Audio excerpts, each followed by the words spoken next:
Hi and welcome to Peartree Cleaning Services. I'm Dave Benson Phillips and together we're going to have a good old butchers at company procedures and describe and demonstrate the tasks you'll be expected to cover. Why? Well, each of you are extremely important to us and we want you to be safe and happy. And we also pride ourselves on delivering an excellent standard of cleaning to our clients. So, it's very important that you arrive on time and finish on time each day. Any problems, it's vital to contact your supervisor or manager straight away. The same applies if you're sick or unable to attend work. Again, please contact your supervisor or manager each day. Our holiday year runs from May till April and every member of staff is entitled to 4 weeks paid holiday per year after an initial qualifying period. Yippee! Whoa. Now on top of this entitlement is bank holiday pay. Yes! Cha-ching! Providing you attend work the day before and the day after a bank holiday. Bank holiday, you know them. It rains all day and try as you might, you can't please the kids. We issue all staff with protective workwear which must be worn. Now this not only saves your own clothes, but our customers like to see our cleaning staff in uniform.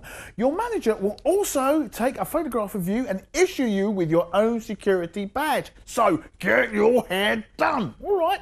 Now these badges not only identify you with our clients, but they're also there to safeguard you. You'll be paid every 2 weeks into your nominated bank account. Lovely. But please be careful when completing your application pack, as mistakes with bank accounts can lead to delay with payment, and we don't want that. Your pay slips will be sent to your supervisor. If you're working with a small team or on your own, you need to order your own stores, cleaning products once per month. It's not difficult, just complete your order on the store's order form. It looks like this. That's right. Then you fax it off to the office. It's so easy, but please don't wait until you've completely run out. Right, health and safety. We want you to be healthy and safe as we do all those around you, including clients and members of the public. Therefore, don't allow trailing cables to cause a trip or a fall. It blooming hurts. And when you wash the floor, always place safety signs like this in the areas where you're working.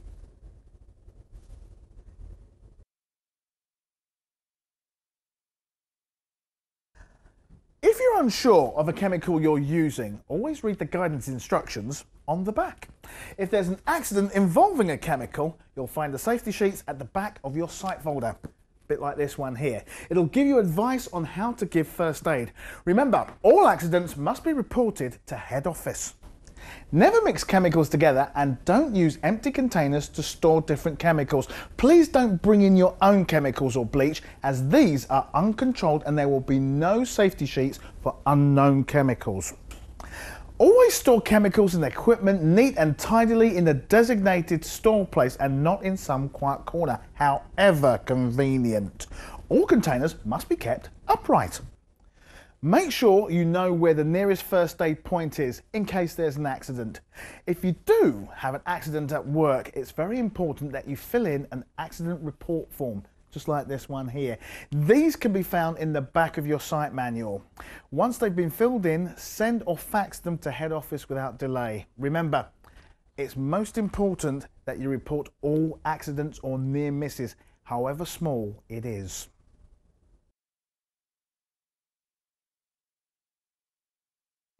If you discover a fire, don't panic! Ah, there's a fire! Oh, I'm gonna get out of here! Oh, fire! Ah! No, do not do any of that. Sound the nearest alarm and don't attempt to put the fire out yourself, please. Leave the building quickly and calmly by the nearest fire exit. Don't stop to get any personal items and do not re-enter the building. Regroup at the assembly point. Your supervisor or manager will tell you where this is. Oh, and another thing, don't use the lifts.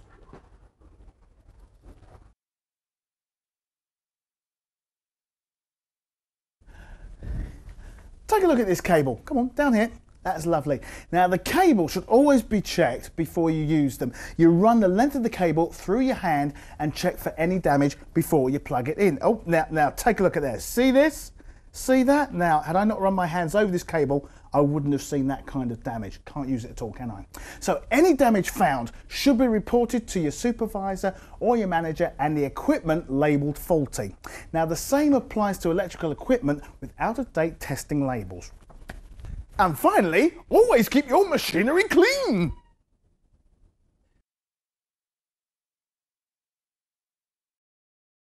Oh yeah, different colours for different jobs. Oh yes, we are so well organised, it's going to make your job so much easier. Let me show you what I mean. Now over here, take a look at these. These are green for the kitchens, right? Very simple to remember. Blue is for the general areas, and anything red is for the washrooms only. Remember to store your cloths, etc. separately. We don't want a washroom cloth near a kitchen cloth now, do we? That's all there is to know.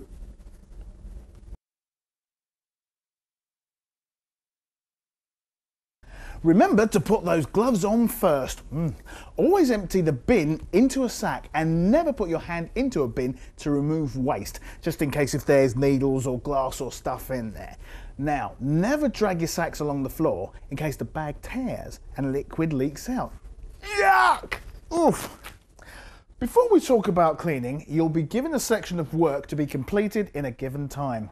Remember, at first it will take time to get used to this area, but over the next few days the job will get easier. So allow yourself a week to settle in. Peartree staff will always support you in the early days because they're nice like that. So, let's get started! Well, if you're watching this, then it's cause for congratulations because, after very careful consideration, Peartree Cleaning Services have selected you to become one of their most important staff members. That's right, you have been chosen to become a supervisor.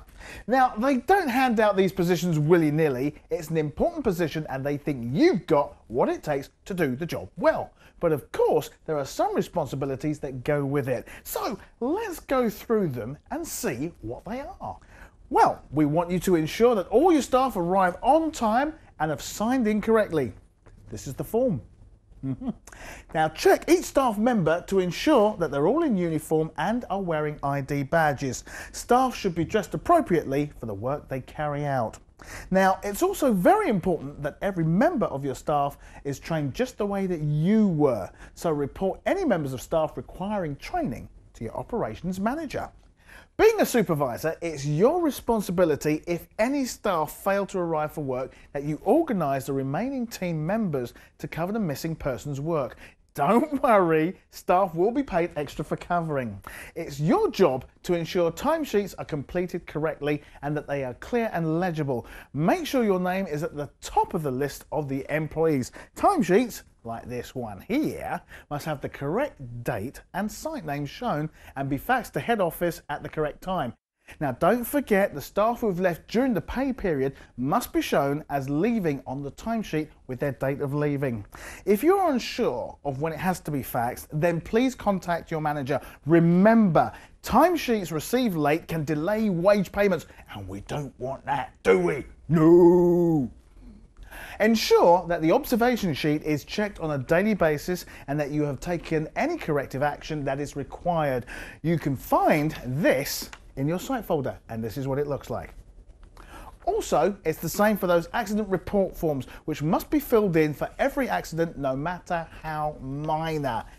This is what this form looks like, and you have to fax this to your head office.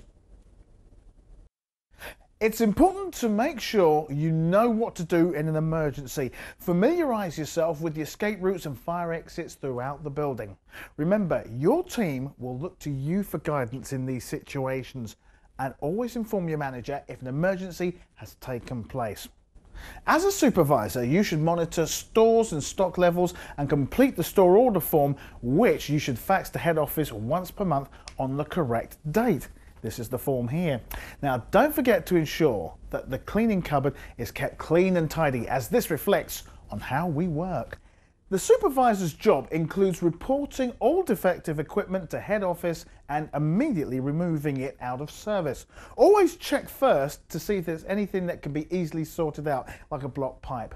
but make sure that all faulty equipment is correctly labelled using the faulty tag. Now this is very important. There's just a few more things to know. Your new position means you have to assist with the completion of starter packs, ensuring that original documents are seen and photocopied and enclosed within the pack. Make sure that everything required, including photographs, site name and tax forms, are completed, because incomplete packs will be rejected and this will delay wage payments for new staff and they won't be happy about that. Now, if you're unsure about the identification or immigration documents that you have seen or what needs to be completed, speak to your operations manager, who will be very happy to help you. As a supervisor, you'll be required to complete holiday request forms for your staff, making sure that the correct notice period is given and that these are faxed in plenty of time to head office. And look, these are the forms. Oh yeah, very nice. You've also got to ensure that any equipment issued in the interest of health and safety is worn. You know the sort of thing: gloves, eye protection, and report any items that do require replacing to head office. You have to make sure that the fire doors are not held open with fire extinguishers or rubbish bags, however convenient, because as a supervisor, you know that it's dangerous. Check on a daily basis the standard of works carried out by your team and address any standards issue with the member of staff concerned, and report any ongoing problems to your operations manager. Well, we're almost there. Should you suspect a member of staff has been drinking, is using, or is under the influence of illegal drugs on the client's premises, then report this to your operations manager without delay, because this is a complete no-no, as you know. The same goes for using the client's telephones. Now, don't forget, if you've got any doubts or problems, always refer to your staff handbook. It's a wealth of information and guidance. And finally, if you or your staff work longer than 4 hours and are interested in furthering your career, talk to your manager about improving your cleaning knowledge by obtaining an NVQ Level 1 and 2 qualification in cleaning and support services. Woohoo! Your manager will be happy to provide information and discuss details of the course with you. And that's it. So what are you doing watching me? Go on, go out and do some supervising.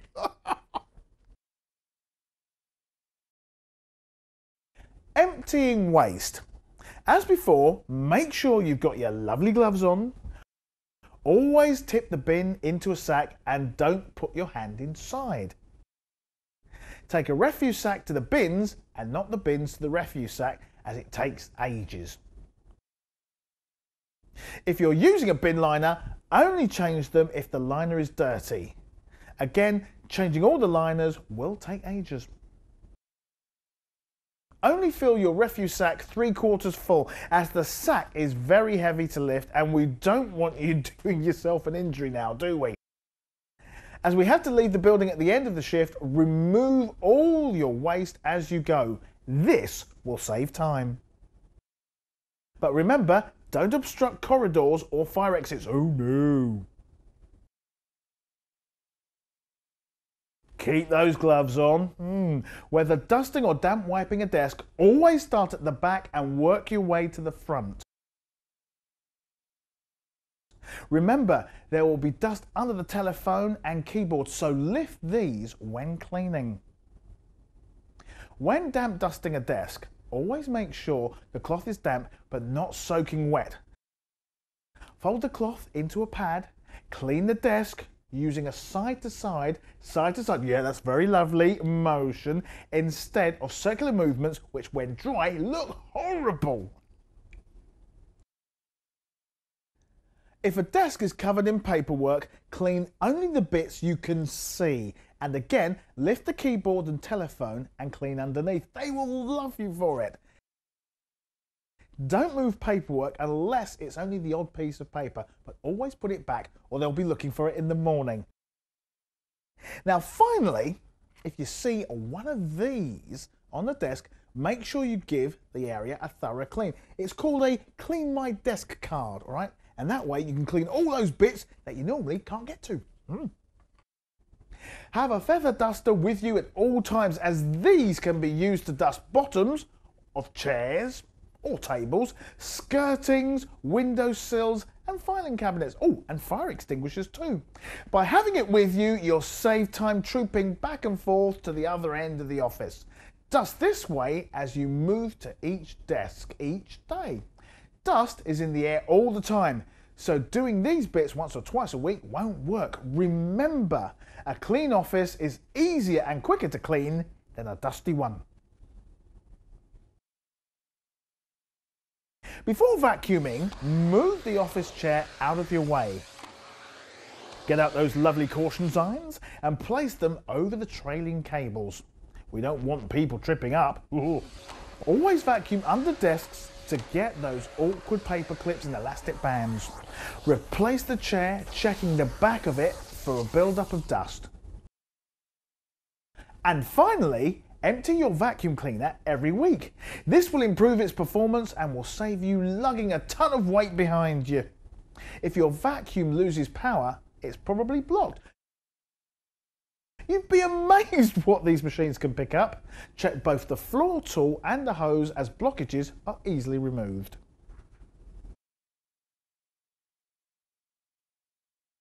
First, place caution signs in prominent positions. Sweep or dust mop the floor and collect any debris using a dustpan and brush. Remove any chewing gum using a scraper and make sure the dust mop is cleaned before putting it back in the cleaning cupboard. Caution signs again. Put them in prominent positions. Prepare the cleaning solution using the manufacturer's instructions. Add detergent to the water. Mop the solution over the floor and make sure the mop is well wrung out and not over wet.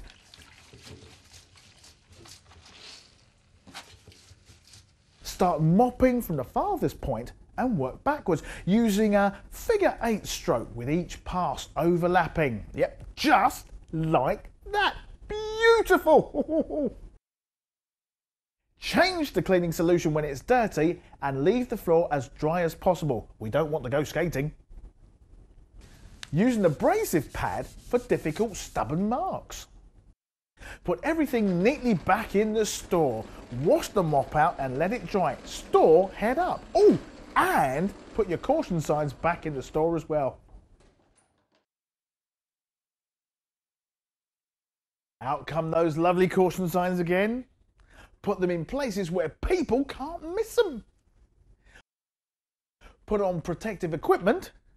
Using a colour-coded cloth and cleaning solution, damp wipe all surrounding surfaces such as wall tiles, ledges and pipes, including the underneath of the basin. Check walls, underneath hand dryers and dispensers, and damp wipe. Remove any debris from the plug hole. Then start cleaning the inside of the wash basin, including overflow and taps. After that, dry polish ceramic surfaces and taps. There, all sparkly. If there's any lime scale around the tap or plug hole, use a lime scale remover, apply, agitate and leave for the recommended time. Rub with an abrasive pad, rinse and burnish dry. Oh, you can see your face now.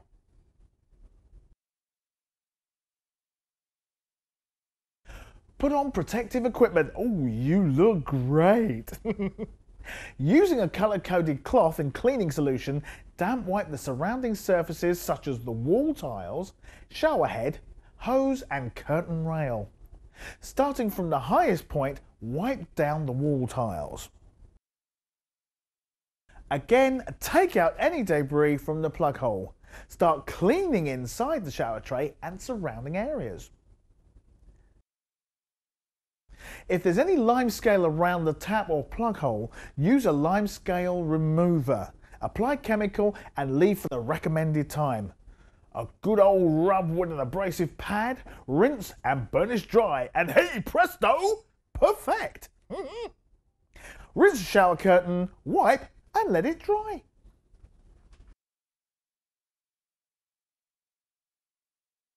Put on protective equipment.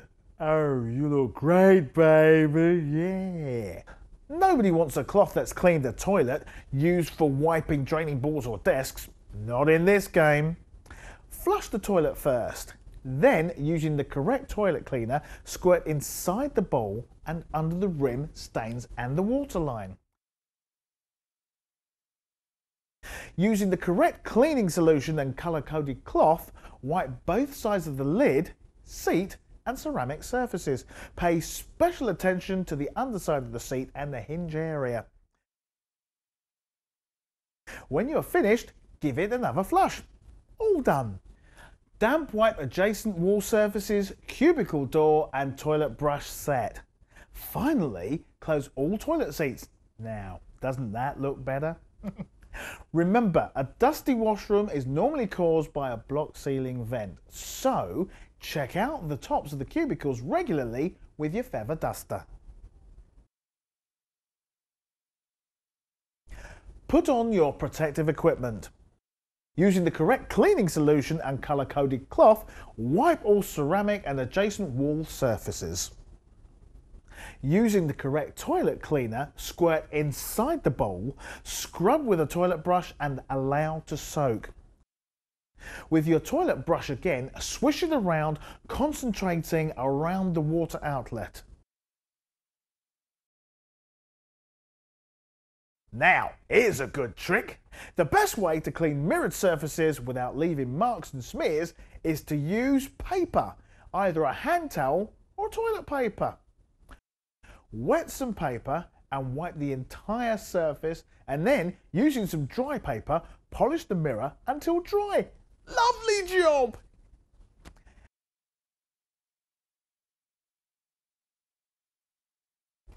Sweep the floor, making sure you get into all the corners. Now, the easiest way to do this is to remove the toilet brush set and the hygiene bin and collect any debris with a dustpan and brush. Then, wash the floor using the appropriate product, working backwards using a figure of 8 motion. When finished, return anything back to the cubicle that you removed. Remember, only to leave the floor damp, not like a swimming pool.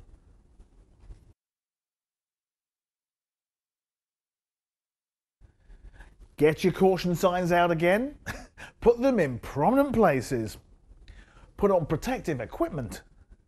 Using a colour-coded cloth and the correct cleaning solution, damp wipe external surfaces of all the kitchen units, worktops, sinks, drainer and fridge. Dry polish sink, taps and drainer. This will leave them smear free, and don't wash up unless you're supposed to. Put out your caution signs and make sure they can be seen by everyone. Place drive discs onto machine, choose a clean buffing pad and place on drive disc. Check electrical equipment for safety. Adjust the handle to a comfortable working height and make sure the cables are behind you. Start buffing the floor from side to side, starting from the farthest corner, working backwards. If you're working on a large area, turn the buffing pad over halfway through. This prevents the pad getting too dirty and putting the dirt back on the floor. Return equipment to the store and remove the drive disc and pad from the machine. Always clean the pad afterwards. Oh, look at that floor now.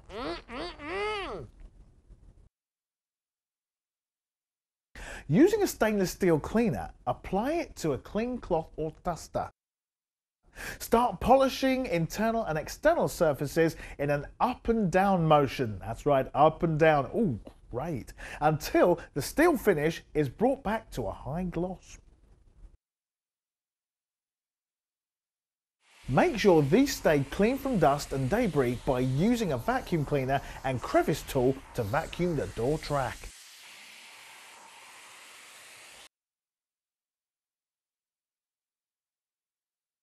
Yes, you've guessed it. Caution signs in visible positions.